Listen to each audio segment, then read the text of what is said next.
800 million faces, scanned, catalogued, tracked in real time. This is not science fiction. This is not a prediction for 20 years from now. It is happening right now, at this very moment, in China. And the most disturbing part is not the technology itself. It is the fact that most of these people were not forced into the system. They simply woke up one day and realized they were already inside. The China Internet Network Information Center, known as CINIC, published the official numbers in 2024. More than 800 million Chinese citizens regularly use biometric systems for financial transactions, public transportation access, and government services. We are not talking about a pilot project in a few experimental cities. We are talking about a consolidated national infrastructure, operating 24 hours a day, 7 days a week, 365 days a year, processing billions of facial verifications every month without interruption. And it all began in an apparently innocent way. In the early 2010s, China faced a chronic problem of fraud in financial transactions. Forged documents circulated by the thousands. Stolen identities fed a multi-billion-dollar black market. Serial scams cost more than $40 billion annually to the Chinese banking system. The proposed solution seemed reasonable, even obvious. If each person could be unequivocally identified by unique biological characteristics, fraud would become practically impossible. Each citizen's face would be their definitive password, impossible to steal, impossible to forge, impossible to forget. The first systems were installed in banks in major cities. Shenzhen received the pilot project in 2013. Shanghai implemented the following year. Beijing completed the triad in 2015. Customers could choose to use facial recognition instead of numeric passwords. It was faster. A transaction that took 30 seconds with password typing took less than 3 with facial verification. It was more convenient. There was no need to memorize complex codes or carry multiple cards. Just look at a camera for 2 seconds and the transaction was authorized. Adoption was massive and voluntary. In just 18 months, more than 200 million Chinese had registered their faces in the banking system. Lines decreased. Customer complaints dropped 40%. Banks saved billions in traditional security infrastructure. All indicators pointed to absolute success, but convenience had a price that no one was calculating. Each scanned face fed a central database. Each transaction created a permanent record of location, time, amount, and consumption behavior. And unlike a password that can be changed with a click, unlike a card that can be cancelled with a phone call, a face cannot be replaced. Once registered in the system, it is registered forever. There is no reset button for biometric characteristics. In 2015, the Chinese government officially launched the social credit system. The stated proposal was to create a mechanism of mutual trust in society. Citizens with good records would have easier access to public services, lower interest rates on loans, priority in bureaucratic procedures. Citizens with problematic records would face proportional restrictions. Facial recognition became the backbone of this entire structure, the invisible glue connecting each piece of the puzzle. Put into perspective what this means in daily practice. A man in Beijing crosses the street outside the crosswalk at 7:43 in the morning. A high-resolution camera installed on the pole captures his face in motion. In less than 3 seconds, the system crosses the image with the national database and identifies full name, civil identification number, residential address, workplace, and complete history of previous infractions. A fine of 200 yuan is automatically calculated and debited from his linked bank account. Simultaneously, 2 points are subtracted from his social credit score. He does not even realize he was fined until checking the bank statement the next day. No police officer was involved. No administrative process was opened. No notification was sent at the time. The system simply identified, judged, and punished, all in less than 5 seconds. And that represents only the most superficial layer. At the Shenzhen metro stations, passengers no longer need physical tickets or magnetic cards. High-resolution cameras capable of processing 200 faces per second scan passengers. At entry and exit, the system identifies each person, records origin and destination stations, automatically calculates the fare by distance traveled, and instantly debits the amount from the linked account. Average boarding time dropped from 12 seconds to less than 2. Lines that stretched for dozens of meters practically disappeared. Operational efficiency increased 300%. No transportation specialist questions the numbers. But consider what else disappeared along with the lines. Anonymity, the possibility of going anywhere in the city without leaving a permanent digital trace. The freedom to move through urban space without a central system recording exactly where you are, what time you arrived, how long you stayed, and where you went afterward. Each metro trip is now a data point. Each movement feeds a behavioral profile that grows exponentially every day.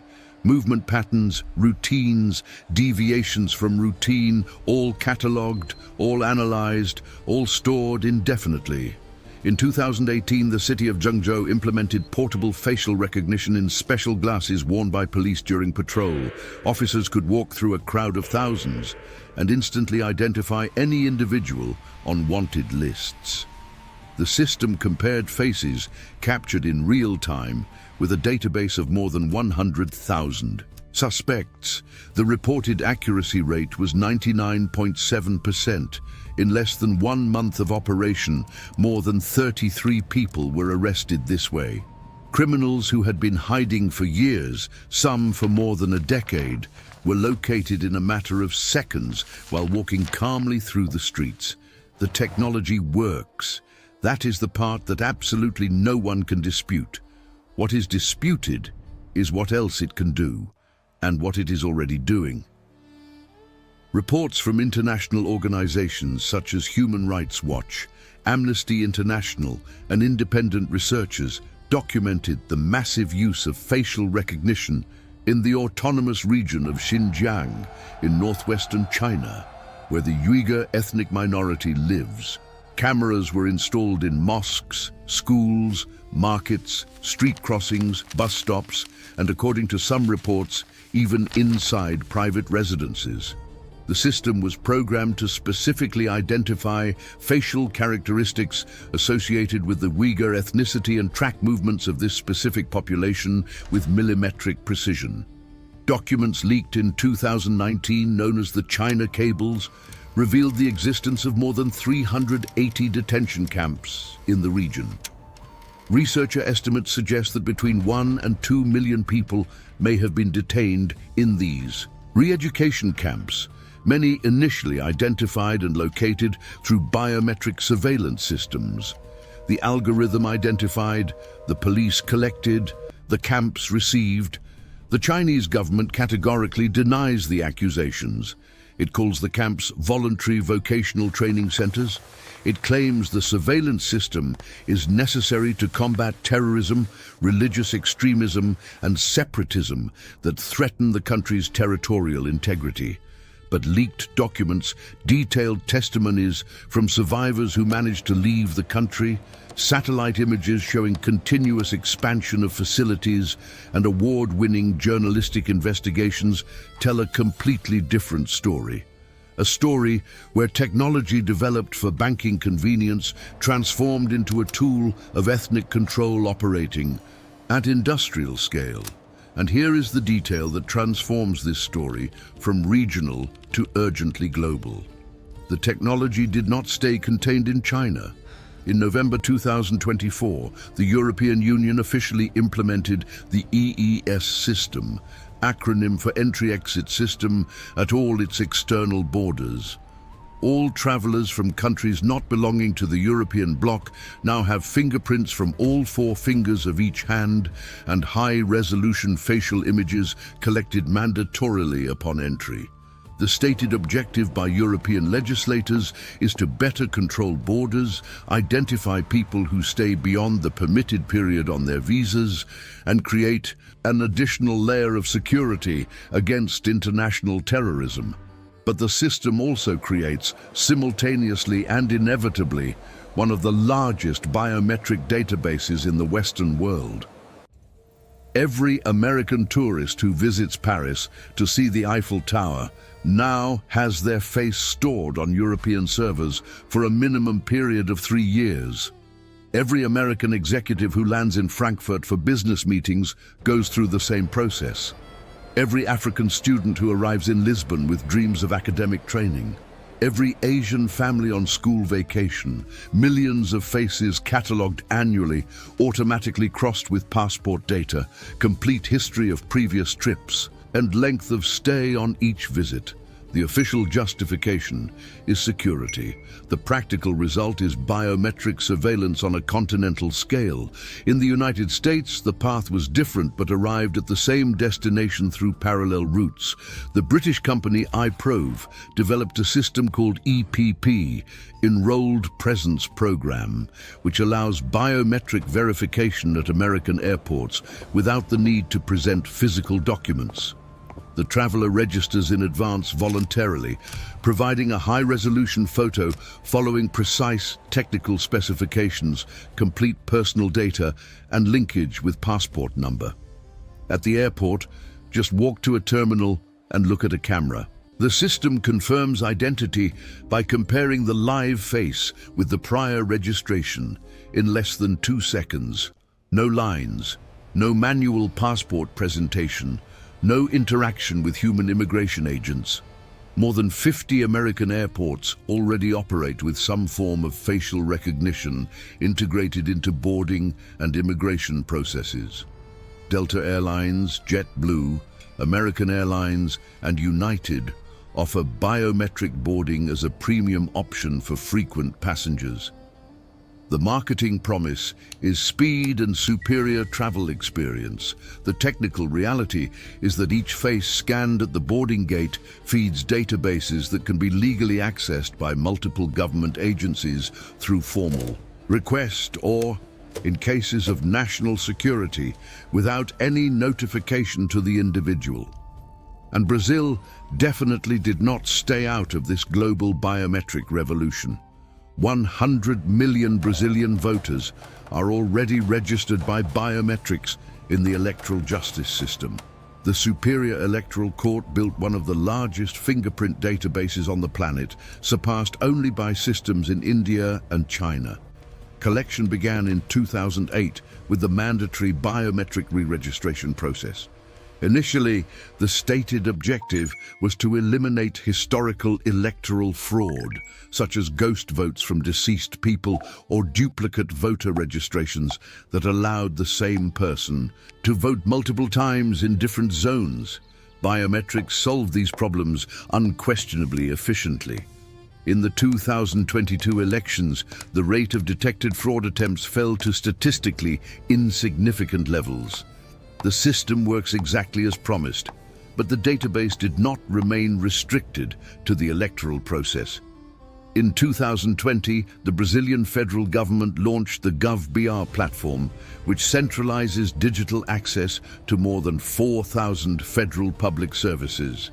Citizens can use facial recognition on their phones to access detailed social security information, check the progress of judicial processes, issue certificates and official documents, and even digitally sign contracts and declarations with full legal validity. Membership already exceeds 150 million active accounts. And each access, each login, each facial verification generates a permanent biometric record linked to a specific action with date, time, and approximate location. Major Brazilian banks followed exactly the same technological path. Itaú, Bradesco, Banco do Brasil, Santander, Caixa Econômica Federal, Nubank, Inter, and dozens of other financial institutions already offer facial authentication as the main or alternative method for transactions.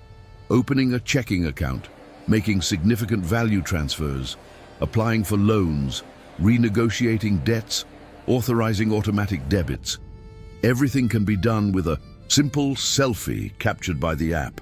The convenience is absolutely real and measurable. Users no longer need to travel to physical branches, face lines, or memorize complex passwords that need to be changed periodically. But each selfie sent is an explicit authorization for your face to be captured, stored, processed by algorithms, and compared with previous records. The terms of use that almost no one reads grant institutions broad rights over this biometric data. The speed of global adoption is what most impresses any analyst following the sector. In less than a decade, facial biometrics went from experimental technology restricted to laboratories and science fiction movies to omnipresent global infrastructure, international airports on 6 continents, banks in more than 140 countries, governments of all political orientations, public transportation systems in megacities, gyms verifying student identity, luxury residential condominiums replacing doormen with cameras, soccer stadiums monitoring fans, schools controlling student attendance, hospitals identifying patients. The list of places where your face is scanned, catalogued, and stored grows exponentially every month. And in the vast majority of cases, you do not even consciously realize you are being identified and recorded. Modern facial recognition cameras operate efficiently at distances of up to 50 meters from the target. They do not need you to stop and look directly at the lens. They do not need special lighting or frontal angle. They can identify faces in rapid movement amid dense crowds in low-light conditions that would be impossible for the human eye. State-of-the-art algorithms, trained with billions of images, can recognize a person even if they are wearing sunglasses, a hat, or a mask covering nose and mouth. Technology evolved exponentially faster than any legislation or ethical debate could keep up. And it is exactly here that the story becomes significantly more complex. Almost 2,000 years ago, a man named John was exiled on the rocky island of Patmos in the Aegean Sea by order of Roman authorities who persecuted followers of the Christian movement. There, isolated from the world, he recorded a series of impressive visions about events yet to come. The text became known as Revelation, the last section of the New Testament. In chapter 13, verses 15 through 17, he described in disturbing detail a future system where absolutely no one could buy or sell anything without being properly marked with a specific sign. For almost 20 centuries, theologians, historians, and scholars intensely debated the practical meaning of this passage. How would it be technically possible to implement such absolute and comprehensive control over commercial transactions of entire populations? The answer always seemed impossible, considering the practical limitations of any historical era. Physical coins circulated freely, direct exchanges between people left no record. Informal markets would always offer alternatives outside state control. No government, however authoritarian and totalitarian, could monitor every individual transaction of every citizen in real time. The logistics necessary for such a feat would simply be unfeasible with any known technology. Until technology made the apparently unfeasible perfectly possible. Digital payments already represent more than 85% of commercial transactions in urban China in 2025. Physical money is disappearing from wallets and cash registers. In cities like Shenzhen and Hangzhou, the proportion exceeds 95%. Merchants already openly refuse bills and coins because they simply no longer have operational structure or administrative interest in processing them. The same movement is happening rapidly in Scandinavia, where Sweden officially projects to be the first country completely free of cash by 2030. Norway and Denmark follow similar timelines. Combine this scenario of a totally digital, Economy, with mandatory biometric identification for each transaction, and the structure described by John 2 millennia ago, materializes before our eyes. A system where every purchase, no matter how small, requires unequivocal identity verification. Where every sale is recorded, stamped with time and place, and permanently stored on servers.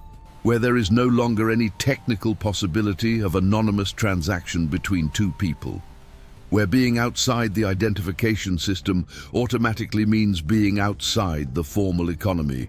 No possibility of buying food at supermarkets, no access to public or private transportation, no ability to rent or buy housing, no health coverage. Total and absolute exclusion from organized social life. China has already experimented with versions of this exclusion on a significant scale. Citizens who had their social credit score lowered for various infractions faced concrete and immediate restrictions that drastically affected their lives. Inability to buy plane tickets to any destination. Prohibition from traveling on high-speed trains connecting major cities. Children prevented from attending elite schools and universities. Extreme difficulty getting jobs at companies that check the system before hiring. Names and photos displayed on public electronic panels, identifying them as untrustworthy citizens. Special cell phone tones that alert whoever receives a call that they are talking to a person with low social score. The system did not need to build additional prisons to punish. It did not need to hire more police to monitor. It was enough to digitally exclude, and digital exclusion proved to be as efficient as physical walls of concrete and barbed wire. Perhaps more efficient because it is invisible and does not generate images that might cause international outrage. More than 23 million Chinese were prevented from buying airline tickets in a single year for having low scores in the social credit system. 6.5 million were blocked from high-speed trains, numbers released with pride by the government itself as a demonstration of the efficiency and deterrent power of the system.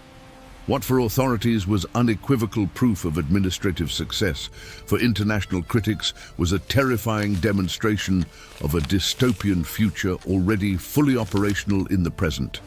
And the underlying technology continues advancing at vertiginous speed. State-of-the-art facial recognition is already being commercially combined with algorithmic analysis of emotional micro-expressions. Cameras that not only precisely identify who you are, but attempt to computationally determine how you are feeling at that exact moment. Contained anger, latent fear, growing anxiety, disguised sadness, genuine satisfaction, detected lie. Experimental systems already in use in China are applied in classrooms to monitor in real time the level of attention and engagement of students during classes. In corporate environments to evaluate employee productivity and commitment. In public spaces to identify behaviors considered suspicious before any illegal action is actually committed. Pre-crime. The disturbing science fiction concept that writer Philip K. Dick imagined in his 1956 short story, later transformed into a film with Tom Cruise, is methodically becoming real operational capability. But it is not necessary to adopt a dystopian or alarmist perspective to perceive the concrete and documented risks. Massive biometric databases are absolutely priority targets for hackers and organized criminal groups. In 2019, the South Korean security company Suprema had more than 1 million fingerprint records, facial recognition data, and associated personal data leaked to the internet after a cyber attack. Radically unlike alphanumeric passwords that can be changed in seconds after being compromised, leaked biometric data is permanently and irreversibly compromised.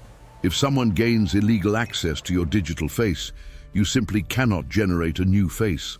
The vulnerability is eternal. Identification errors by algorithms are also significantly more common than the industry would like to publicly admit. Independent studies conducted by MIT and other prestigious academic institutions demonstrated that commercial facial recognition algorithms have dramatically higher error rates for dark-skinned people, especially black women, where the margin of error can be up to 34 times higher than for white men. In January 2020, a man named Robert Williams was arrested in Detroit, in front of his family, including young daughters, based exclusively on incorrect facial identification. He spent 30 hours detained, was criminally booked, and publicly humiliated for a robbery crime he definitely did not commit. The system had confused his face with that of another person appearing in a grainy security camera image. When the technology works correctly, it is efficient and impressive.